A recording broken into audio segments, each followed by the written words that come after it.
President Hughes, Raytheon was in the process of taking them over, okay?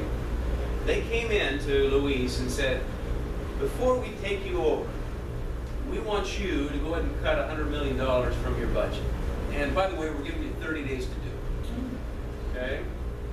Now, implicit in that was, you got 30 days, and by the way, if it isn't done, your job with the company is most likely done as well. So whether or not it was just a test or whatever it was, this was suddenly thrown at her lap, all right? So cut $100 million from the business, and you're given 30 days to do it. Now, this is where I want to first introduce this notion of mindset. With any challenge, any opportunity, any activity, anything you engage in, there are a couple of different ways to approach it. Number one is that we focus on the mission and objective. Okay, very simple. We call that an outward mindset. We'll explore this a little bit more fully in a minute. The other way is I focus on myself, my job description, my objectives, my variables, and we call this an inward mindset. Okay? Actually, let me go back just a second. You'll notice just some of the symbols as we begin to build some of these things. It's important that you become familiar with an outward mindset. We see this circle. We'll get into explaining some of these other things, and with an inward mindset here. But with an outward mindset, again, I'm just focused on my mission, or the overall mission, the overall objectives of the organization. With an inward mindset, it's just me. Usually, if I'm with a group of 30-something men, I'll go in and explain the difference between fantasy football and regular football. And in fantasy football, it just comes down to the stats of the individual rather than whether or not they actually win the game. There's a teamwork element. Okay, so just kind of recognize that there's these two different approaches to any problem or challenge. To go in with the overall objective or to go in with my specific objective. Okay? So for example, with Louise here, if I were to go into this situation with an inward mindset, just focused on my issues, my objectives, and I was the head of the department. So imagine this meeting with Louise, and she's pulling in, say, her 15 directors of the various different departments. And they all know we're going into this meeting to find $100 million in cut. Now, if I go in and I have an inward mindset, which is focused on my issues and my objectives, what might my strategy be as I walk into that meeting? Telling them what they're going to cut. You have your own ideas of what they need to cut. Yeah, very much focused. Now, why would I go in with that approach? You're absolutely right. Why would I go in with that approach? Because you think you know the best way possible. And what am I worried about? Yeah. My own department. So yeah, you cut the money from anywhere you want to, just not my department. Yeah, right? right. And so if I can go in with a preemptive plan or with an approach, hey, I've already thought this through, good news. Each of you gives up $5 million, we get our way there, and it's all good. How much do you give? Well, that's not important right now. Just go with the plan. Trust me, it makes sense, right? All right. So I might go in a little bit defensive. I might go in over-aggressive.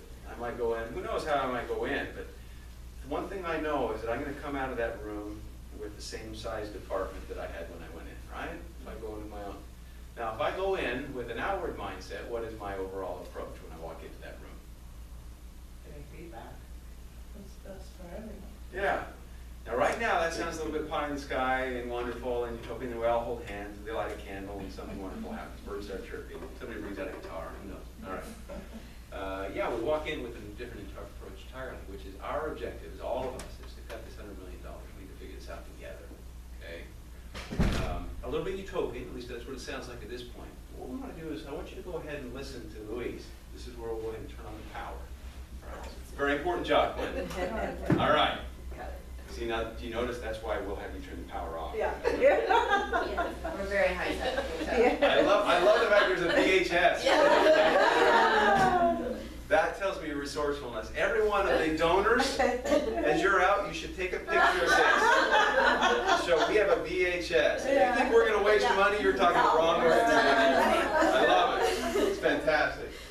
All right, I want you to pay attention to inward versus outward mindset. And again, this is just foundational. We're just trying to establish what this means when we talk about mindset and things, okay? So we'll further develop this. But let's go ahead and listen to Louise explain what happened. We had to cut $100 million from the business. And we had like 30 days to tell corporate how we were going to do it. And that's a lot of money, okay? It was a huge amount of money. I set up the meeting in what I thought was a good way to do it, and asked each person to focus on what they were gonna do to contribute to the success of cutting $100 million. And I framed it, I thought, right. Everybody worked on it. We spent a whole day together.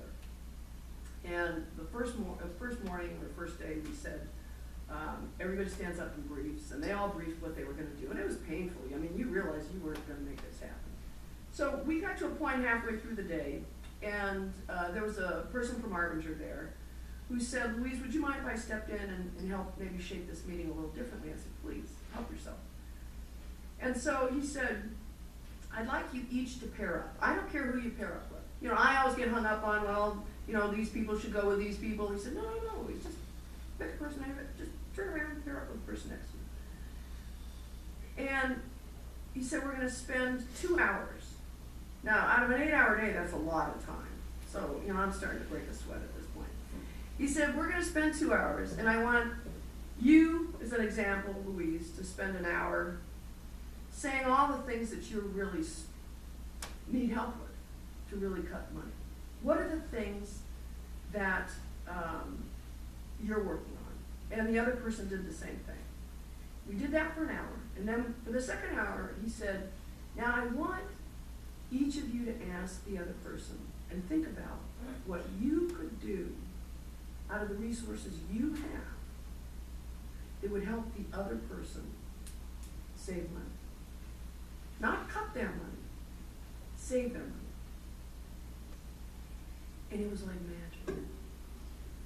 It was magic, because at the end of the day, we cut over $100 million, and not one person felt that they had sacrificed.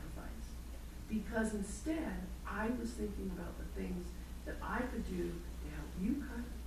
You were thinking of the things you could do to help me cut. What could you do different that could help me do? It radically reshaped the business. And that totally changed. Check, we got the business results right away. But it radically changed the way we started to interface as a team. Because it really taught us the power of listening to the other person and understanding how what you can truly do to make the other person successful. All right. What did you notice? Did you see a couple of mindsets on display there? How did they go in? What was it like when you started off?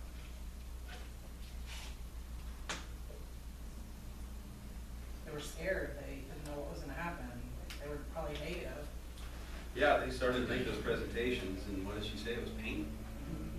They weren't going to get there. They were going to be close, right? Now, when you think about cutting $100 million, anytime you go and you start having to make large cuts in an organization, what is typically your largest line item? People, right? And so you can imagine how painful that was to begin to look at that. And even when everybody recognized what the stakes were, they weren't anywhere near that. So what changed? What changed? I think trying to help someone else succeed, trying to, figure out how your resources can help their resources, and how you know that their resources, but they're thinking that their resources can help your resources. So becoming aware of the other people's needs and things, okay? Teamwork. Okay, they begin to function together a little bit more as a unit, becoming aware of each other's challenges and things they're running into. They ended up making these cuts and not a single job was lost. That's pretty dramatic. Now again, at this point, without getting too much into the details of this, we simply want you to see that as you go into this event, they went into it like any smart, intelligent group would, which is let's go in here, let's get the report started, let's figure out how we're going to cut these dollars. And quickly realizing we're never going to get anywhere near this. Then they had this moment where they say, you know what, let's take just a moment. Let's get to know each other's departments. And let's begin to ask questions and find out about what their needs, challenges are that they're facing. And from that conversation, they became aware of opportunities that they could actually, you know what, we can actually help with that. You don't need to be spending money on that. We can probably help facilitate that, whatever it might be. Something very basic, very simple. And yet suddenly they had this breakthrough moment where they find themselves being able to resolve this monstrous problem that they have without losing a single individual. Okay? So again, foundational here. We're just beginning to establish this notion of a mindset shift from an inward into an outward mindset. Okay? So now just kind of imagine two different kinds of organizations. We'll say this is an inward mindset organization. Now, you're going to see as we go along that we've got a box. Anytime that we're talking about an inward mindset, you'll see them in a box. In fact, that was one of the things that actually troubled me at first when I saw this the very first time, and it said, getting out of the box. And I thought, Arvid, you're like 20 years late in the buzzword bonanza of out of the box has already been used a million times. Nobody wants to even hear that. Well, of course, they're referring to it in a completely different way. It's not talking about creativity and innovation, although incidentally, that is something that increases dramatically when you get out of the box. But we're talking about an inward mindset. We're talking about an organization where the individuals within the organization are focused on what? Primarily. Themselves. Their job description, the things that they're being asked to do, which doesn't sound like such a horrible thing necessarily. But we'll see the damage and the loss of opportunities that exist when we are functioning within that inward mindset. Then consider an outward mindset organization. You sit over here, okay? And again here, you'll see them in a circle. There is no box. What is it that people are primarily thinking about in this organization? As you mentioned, themselves primarily. Job description, okay? All right. How about over here? What is it they're primarily thinking about? The whole organization. Our objectives, our mission, right? Our cause. Okay? Which organization is likely to be more successful? Okay. Goes without saying, we just saw the demonstration of that, right? When you have a whole bunch of people on a team and they're all thinking of victory together as a team. Now, these people over here, does it mean that they aren't aware of their own objectives? No. They're just aware of everybody else as well. We're trying to achieve as a team. All right, which organization is likely to be more collaborative? Outward, right? Suddenly we're alive to other people, as you saw in that last thing with Luis there. They spend time really getting to know each other's departments. And obviously, they didn't know as much as they thought they did, because just after that conversation, they found all these incredible savings and opportunities to help each other out. And so naturally, when you begin to operate with an outward mindset, you change things from a collaborative standpoint. So Dave, the one thing too that really stuck out for me was that she was focusing on saving as opposed to cutting. Ah, there's a word change there, wasn't there? Yes, and I think that helps people also. I know being a helping organization, if instead of saying we're cutting, help me figure out a way to save, so we have more resources to do what we have to do. Yeah. Yeah, we'll go through, we've got a video coming up here where we'll really dissect quite a bit more, but there's no question that with Louise, there was a complete change of frame of mind, the way that we're referring to the quote-unquote problem, challenge, and you began to see it change the verbiage, and one of those was they went from cuts to savings. The way that they looked at each other as departments was entirely different, okay? And this time we're just trying to begin to establish that there are these two different ways of approaching things. And we're showing a couple of instances where we saw people going with this outward mindset. We begin to flesh that out a little bit more here as we continue with foundational elements. So, more satisfying work culture. Which organization would have a more satisfying work culture? Where everybody's focused primarily on their own objectives, or where everyone's focused on team rest? Okay? All right. And then ultimately, which organization will deliver greater value to customers, to the end users? Okay? It begs the question, if it's so wonderful, that outward mindset, why would we do anything else? We'll get into that in a moment. You'll see that most organizations actually operate quite a bit with an inward mindset. And it's not because they're bad people or bad organizations. Okay? We'll get into that in just a minute. I want to introduce, this is our next video to set this up. This is all still just part of our introduction, just to kind of get you exposed to this notion of a mindset, changes that can happen when a mindset shifts. Now this is Alan Mullally.